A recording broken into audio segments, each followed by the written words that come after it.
কিভাবে সম্ভব?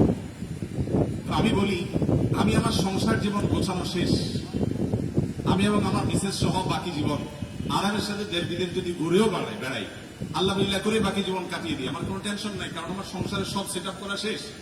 সে সমস্ত মানুষদেরকে দেখে আমার করুণা হয়, মায়া হয়, যারা আর্লি ম্যারেজকে দোষণীয় মনে করে, তারা অনেক বেশি দেরি করে তথাকথিত নিজের পায়ে দাঁড়ানোর কথা বলে 30-35 পার হওয়ার পর বিবাহ শাদী করে।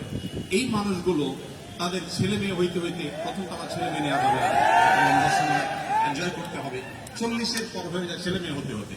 এরপর এই ছেলে পড়ালেখা করে গ্রাজুয়েশন করতে করতে 55-60 চুচুই হয়ে যায়, ততক্ষণে সংসারের ঘানি টানতে থাকে।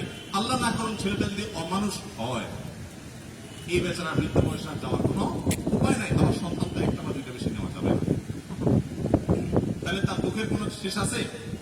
আর আমার সবকিছু কমপ্লিট, এখন ছেলে মেয়ে যদি বেশি বেতাল হয়, বেলাইন হয়, সোজা কানটা বলে দিয়ে দরজা দেখা দিতে কোনো অসুবিধা নাই, কারণ আমার সেকেন্ড, থার্ড, ফোর্থ অপশন আছে, অনেকগুলো সন্তান আছে।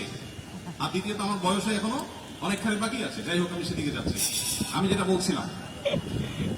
বলছিলাম সেটা হলো, ছেলেদের এই বেচারাদের যে অসহায়ত্ব, এটার কথা কেউ বলে না। দেখেন, আমিও নারীদের ওয়াজি করে গেলাম, ছেলেদের অসহায়ত্বের কথা একটু বলি। এই বেচারারা যতদিন বাবার সংসারে থাকবে, তোমার ঘানে তুমি টানো, বাবা মা বাধ্য না।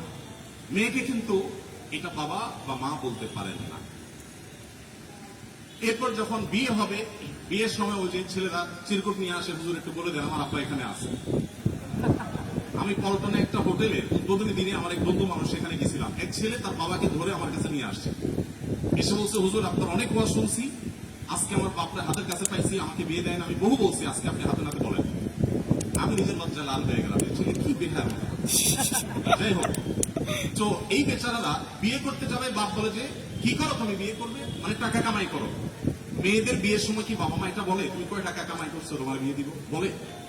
বলার সুযোগই নেই, রাইটই নেই। এরপরে বিয়েটা যখন হয়ে যায়, এই বেচারা এতদিন নিজের পেট পালা লাগবে, এখন বউয়ের পেট পালো, ছেলে মেয়ের পেট পালো, অর্থাৎ তাদের রিজিকের ব্যবস্থা করো, তাদের উপার্জনের দায় দায়িত্ব তার। নিজের বাবা মা যদি বৃদ্ধ হয়ে যান, অসহায় হয়ে যান, তাদের দায়িত্ব তার। বাপের বাড়ি যাওয়ার সময় বাজারটা তার করতে হয়, শ্বশুর বাড়ি যাওয়ার সময় মিষ্টির প্যাকেটটার টাকাও রাখিয়ে দিতে হয়। শতভাগ খরচ ছেলের, শতভাগ খরচ কার? ছেলের।